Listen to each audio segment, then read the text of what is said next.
സെരിപ്പോത ശനിവാരം അഥവാ സൂര്യ സാറ്റർഡേ. ഞാൻ കണ്ട പടത്തിന്റെ പേര് സൂര്യ സാറ്റർഡേ എന്നാണ്. തമിഴാണ് ഞാൻ കണ്ടത്. അഭിനയിച്ചിരിക്കുന്നവർ നമ്മുടെ ഈച്ചനാനി, പ്രിയങ്ക അരുൾമോഹൻ, മറ്റേ ഡോക്ടർ ഡോൺ തുടങ്ങിയ സിനിമകളിലൊക്കെ ഉള്ള പുള്ളിക്കാരി, സ്വന്തം എസ് സൂര്യ, സായ്കുമാർ പുടിപെടി, പിന്നെ അഭിരാമി ഗോപികുമാർ കുറച്ചു നേരമുണ്ട്. പിന്നെ അവിടെ മുരളി ശർമ്മ, അജയ്, മറ്റേ തെലുങ്ക് കഥാപാത്രങ്ങളൊക്കെ ഉണ്ടല്ലോ സ്ഥിരം സിനിമകളിൽ വരുന്നത്. Directed by Vivek Athreya, producer മറ്റേ DVV ആണ്, DVV ധനയ്യ. ജേക്സ് ബിജോയിന്റെ മ്യൂസിക്, അതാണ് എടുത്തു പറയേണ്ട ഒരു പോസിറ്റീവ് ഫാക്ടറാണ് ഈ സിനിമയിലെ.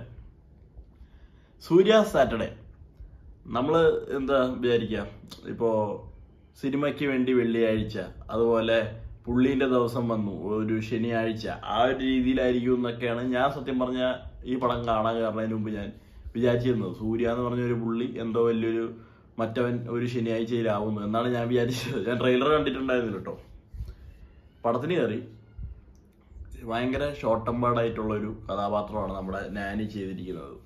അപ്പോൾ ചെറുപ്പം തൊട്ടേ പുള്ളി വള്ളി പിടിക്കുന്നതിൽ ബെസ്റ്റാണ്. ഇപ്പോൾ എന്താ പറയുക, കുറച്ച് എന്താ മഷി ദേഹത്തോടി തെറിപ്പിച്ച ഇടി, ചുമ്മാ നോക്കിയ ഇടി, ടീച്ചർ വഴക്ക് പറഞ്ഞ ഇടി, ആ ഒരു സ്കീമിലുള്ളൊരു നടൻ.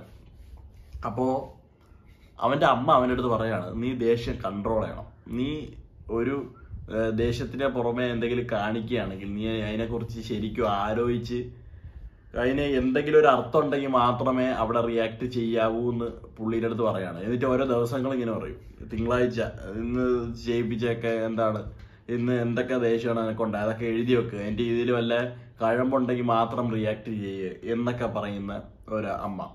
അപ്പോൾ മാർക്ക് ചെയ്ത് വരുമ്പോൾ ശനിയാഴ്ച ഉണ്ടായ ഒരു പ്രശ്നമാണ്. ആ ഒരു പ്രശ്നത്തിന് ശേഷമാണ് ഇവൻ ആഴ്ച ഒരു ഞായർ തൊട്ട് വെള്ളി വരെ കാമായിരിക്കും.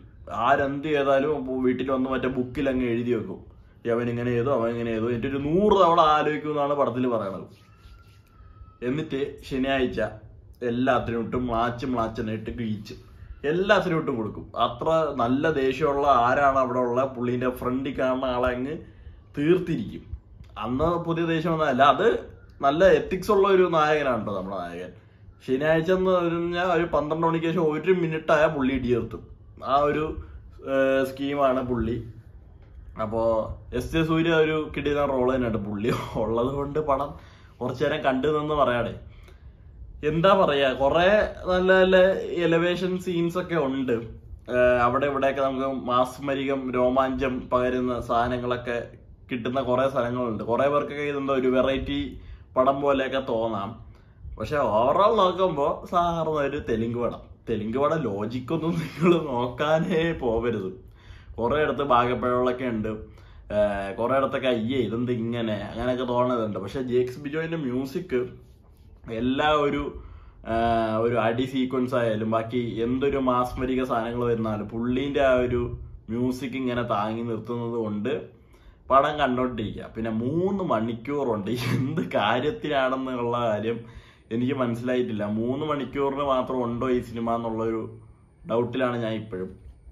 അപ്പോൾ ടോട്ടലി പറയുമ്പോൾ ഒരു 1 time watch and average or below average, വെറുതെ കണ്ടോണ്ടിരിക്കും. ഇങ്ങനത്തെ പടങ്ങളൊന്നും കാണുമ്പോൾ നമ്മൾ കൂടുതലായിട്ടൊന്നും പ്രതീക്ഷിക്കുന്നില്ലല്ലോ, ഒന്നും പ്രതീക്ഷിക്കരുത്. തെലുങ്ക് പടം കാണാൻ പോയാൽ അങ്ങനെ തന്നെ. ഇപ്പോൾ എന്താ പറയുക, RRRനെ പുച്ഛിക്കണമാരൊന്നും ബാഹുബലി എന്താ കാണിച്ചു വെച്ചിരിക്കുകയെന്ന് മര്യാദയ്ക്ക് ശ്രദ്ധിച്ചിട്ടില്ല. അത് കണ്ടപ്പോൾ ഇത് കണ്ടപ്പോൾ ക്രിഞ്ച് അങ്ങനെ തോന്നവന്മാരൊക്കെ ഉണ്ട് പറയാം. അപ്പോൾ ടോട്ടലി പറയുമ്പോൾ തെലുങ്ക് പടം എങ്ങനെയാണോ അതേപടി എടുത്തു വെച്ചിട്ടുണ്ട്. എസ് സൂര്യ അടിപൊളി നടിയൊക്കെ ആണെങ്കിൽ ചുമ്മാ ഇങ്ങനെ തന്നെ നടി. ടോട്ടലി അത്രേ പറയാവുള്ളൂ. കണ്ടിരിക്കുക.